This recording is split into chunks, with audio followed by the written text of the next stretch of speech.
Fala galera, sejam muito bem-vindos a mais um Clube da Bilheteria. Como de costume, no final de semana eu vou falar a respeito do top 5 e das principais marcas batidas, focando no lançamento da Pequena Sereia e na continuidade dos lançamentos de Guardiões da Galáxia Volume 3 e do filme do Super Mario. Então, vamos lá!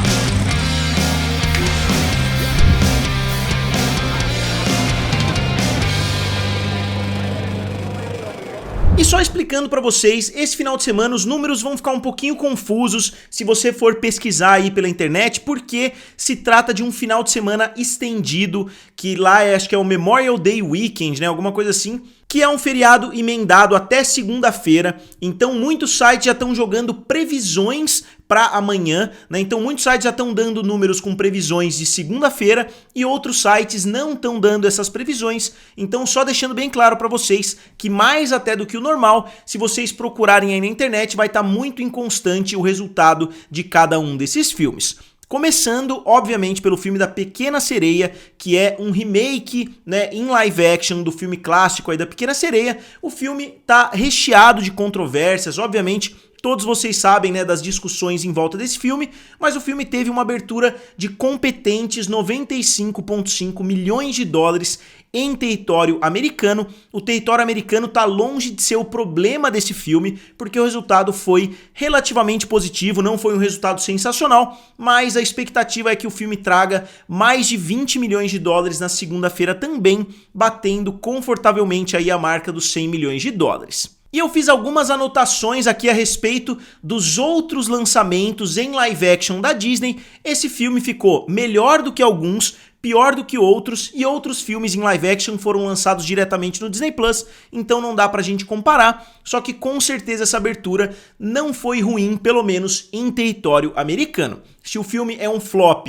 ou não, se o filme vai ter chances de bater a sua bilheteria, eu vou falar um pouquinho mais pra frente, principalmente porque isso depende do mercado internacional e não somente do mercado norte-americano, mas no mercado norte-americano o filme bateu, por exemplo, o filme do Aladdin, que abriu com 91 milhões de dólares, e o filme do Aladdin veio a se tornar uma bilheteria bilionária. O filme bateu 1 bilhão de dólares, sendo que ele teve uma abertura de somente 91. Só que o filme do Aladdin não só teve um multiplicador sensacional, porque o filme abriu com 91 milhões, acabou fazendo 355 milhões, como ele também teve uma fatia muito maior no mercado internacional, porque o filme acabou fazendo quase 700 milhões de dólares fora dos Estados Unidos. Então o filme teve uma bilheteria sensacional nos Estados Unidos por causa do boca a boca, porque o filme teve um multiplicador positivo, enquanto ele teve também uma bilheteria internacional sensacional. Eu não sei se isso vai se repetir com o filme da Pequena Sereia. Outros filmes em live action da Disney que tiveram bilheterias inferiores no final de semana de abertura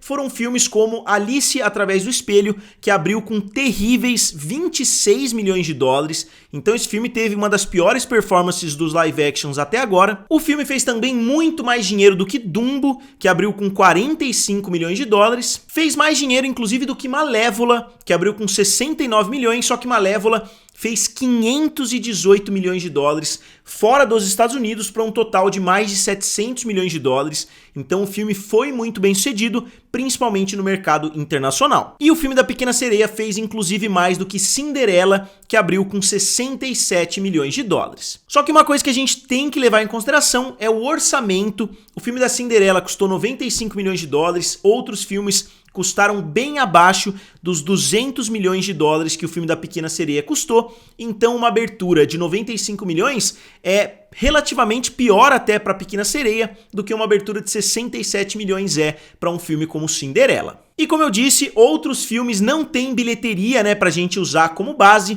Filmes, por exemplo, como Pinóquio, como A Dama e o Vagabundo e até como Mulan, né? Porque o filme da Mulan estreou no auge da pandemia, então não dá pra gente usar esse filme como base também. Só que ele teve aquela estreia simultânea lá no Disney Plus, que eles estavam cobrando 30 dólares ali pra estrear no Disney Plus, teve toda aquela situação que hoje parece uma memória distante. Então a gente tem todos esses filmes, só que a gente tem também os filmes que tiveram performances sensacionais, como O Rei Leão, que abriu com 191 milhões de dólares. O filme foi um enorme sucesso. Outro filme que abriu acima dos 100 milhões de dólares foi O Livro da Selva, com 103 milhões. O filme da Bela e a Fera também abriu com 174 milhões de dólares. E o filme Alice no País das Maravilhas abriu com 116 milhões de dólares. E todos esses filmes bateram a marca de 1 bilhão de dólares, inclusive o filme do Aladdin também atingiu essa marca. Mas então, qual é o principal problema desse filme? Os problemas são dois, né? Em primeiro é o orçamento e o segundo é justamente o mercado internacional. O filme não teve um apelo internacional muito forte, né? Por diversos motivos, mas o filme chegou a 163 milhões de dólares ao redor do mundo todo, incluindo os Estados Unidos. Lembrando que alguns sites vão reportar acima de 180 milhões, justamente pelos motivos que eu já falei, incluindo ali o Memorial Day Weekend e etc. Só que esse filme fez mais dinheiro dentro dos Estados Unidos do que fora, o que não é algo comum. Se a gente pegar todos os outros filmes em live action, os filmes têm uma performance muito melhor fora dos Estados Unidos do que dentro. Então, um filme que tem um orçamento reportado em 200 milhões precisaria fazer na casa dos 500, 550 ou até 600 milhões de dólares para se tornar lucrativo. O filme no seu primeiro final de semana chega a 163 milhões. Então o filme tem que ter um multiplicador muito bom, mas muito bom mesmo, nos níveis do Aladdin, por exemplo, e mesmo assim o filme corre o sério risco de não chegar a ser lucrativo, justamente porque ele não está tendo apelo internacional nenhum, né? O filme não está sendo um sucesso ao redor do mundo.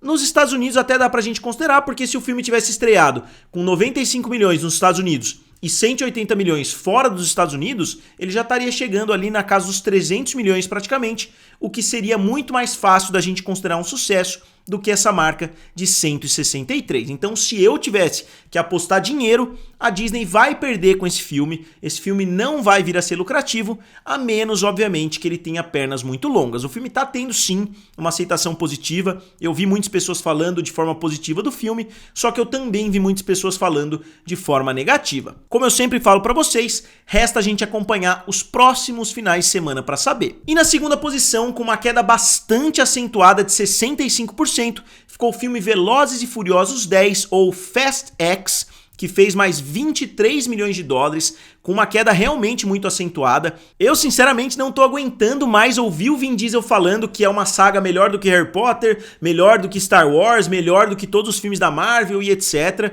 porque eu não gosto muito de praticamente nenhum dos filmes dessa franquia Velozes e Furiosos, mas eles continuam falando, né? Todo mundo do elenco tá falando um monte de bobagem, eu não sei que lavagem cerebral que eles estão fazendo nos atores para eles acharem que é a maior franquia de todos os tempos, sendo que não é, nem em termos de bilheteria e muito menos em termos de qualidade. O filme chega a 113 milhões de dólares em território americano, que não é um resultado positivo para essa franquia, só que chega a 513 milhões de dólares ao redor do mundo todo, principalmente porque muitos outros territórios estão carregando o filme nas costas. Os filmes dessa franquia realmente costumam fazer muito mais dinheiro fora dos Estados Unidos do que dentro, né? Mais ou menos como eu falei dos live actions da Disney. Só que esse filme com 514 milhões até o segundo final de semana, eu imagino que ele vai ter muita dificuldade para bater a marca dos 800 milhões de dólares, o que não é algo bom para o filme, porque ele não está conseguindo nem bater a performance do seu antecessor, né, que é o Velozes e Furiosos 9, que foi lançado no auge da pandemia. Não no auge, talvez não tenha sido o momento mais catastrófico ali da pandemia, mas não foi lançado em um bom momento, então esse filme tinha o dever de fazer mais dinheiro do que o nono. Aqui só para mostrar para vocês, né, tem a abertura e a bilheteria final de todos os filmes da franquia.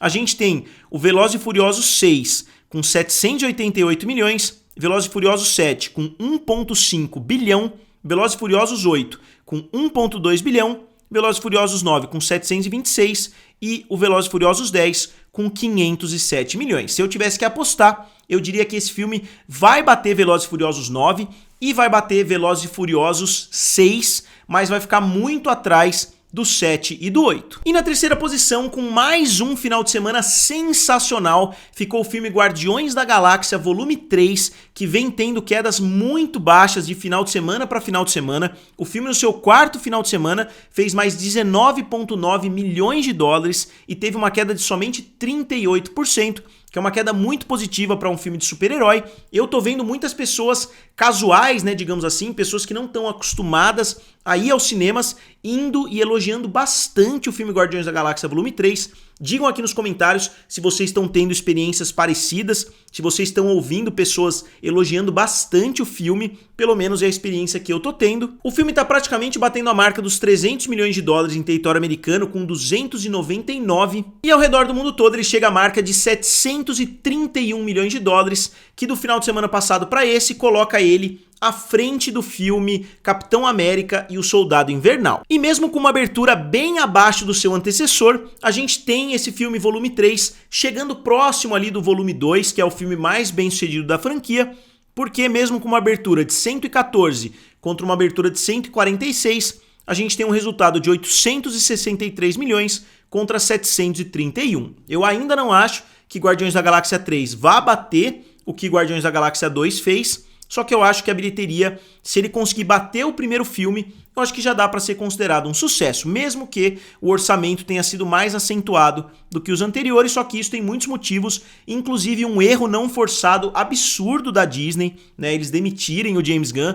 Para mim vai ser reconhecido, né, pelas próximas décadas aí como uma das maiores cagadas que um estúdio fez, porque ele era o segundo na linhagem ali, digamos assim, do Kevin Feige, porque já tinham jogado quase que no colo dele toda essa parte, né, interplanetária, digamos assim, da Marvel, e eles decidiram mandar ele embora por causa de tweets de 10 anos atrás, que pra mim não fez o menor sentido. Mas agora vamos falar do filme do ano, né? O filme que tá dominando completamente as bilheterias, que é o filme do Super Mario Bros. O filme teve mais uma queda ridícula de 34% e fez mais 6,2 milhões de dólares. Esse filme realmente está sendo um fenômeno. E ele chega a 558 milhões de dólares em território americano e 1,278 bilhão de dólares. Ele cresceu mais 30 milhões e ele cresceu 30 milhões de dólares de domingo a domingo, depois de crescer 38 milhões de dólares no mesmo período da semana passada. Então o filme continua crescendo a passos largos e ele praticamente não desacelera, né? Porque a gente viu que 3 semanas atrás ele fez 55 milhões, depois 38 milhões e agora 30 milhões. Então provavelmente no final de semana que vem ele vai ter feito mais uns 25 milhões, mais uns 20 milhões, e agora já é uma certeza quase absoluta que ele vai bater a marca de 1,3 bilhão de dólares. Isso ainda não é o suficiente para colocar o filme acima do segundo colocado entre todas as animações de todos os tempos, que é justamente o filme do Frozen, porque o Frozen tá com 1,284, só que em breve o filme vai bater essa marca e vai ficar somente atrás de Frozen 2, um filme que ele não tem chance nenhuma de bater pelo menos a essa altura, porque Frozen 2 está com 1,453 bilhão de dólares. Mas ele já deixou bem para trás Os Incríveis 2 e o filme dos Minions. E na quinta posição ficou o filme The Machine, que é um filme que eu particularmente não conheço nada a respeito. Hoje foi um dia muito corrido, eu também não tive muito tempo para pesquisar. Eu sei que é um filme que custou 35 milhões de dólares, foi um filme produzido pela Sony, que não é um estúdio que tá com o nome lá em cima, né? Eles não estão produzindo muitos sucessos. E o filme fez somente 4,9 milhões de dólares, que é um resultado bem ruim para um filme que, como eu disse, custou 35 milhões. O filme chega a 8,8 milhões de dólares somente no território americano, porque ele ainda não foi lançado em nenhum outro lugar. E agora vamos dar uma olhada no top 5 de 2023 em território americano, começando pelo filme do Super Mario Bros. Com 558 milhões, depois o filme do Guardiões da Galáxia Volume 3 com 299, Homem-Formiga Vespa Quantumania com 214, John Wick 4 com 185 e Creed 3 com 156. É até surpreendente que um filme da franquia Velozes e Furiosos, depois de 2 finais de semana, não conseguiu bater nenhum desses 2 últimos filmes. E no mercado internacional, obviamente, a lista também dominada pelo filme do Super Mario, com 1,278 bilhão, Guardiões da Galáxia com 731, Full River Red com 673, The Wandering Earth 2 com 604 e Velozes e Furiosos X com 507 milhões.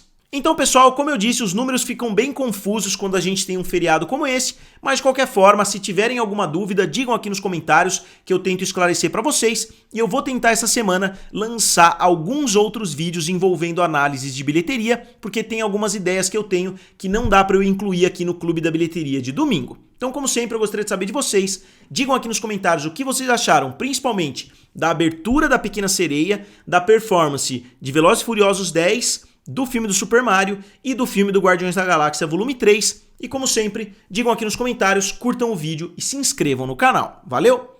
E nos vemos em breve.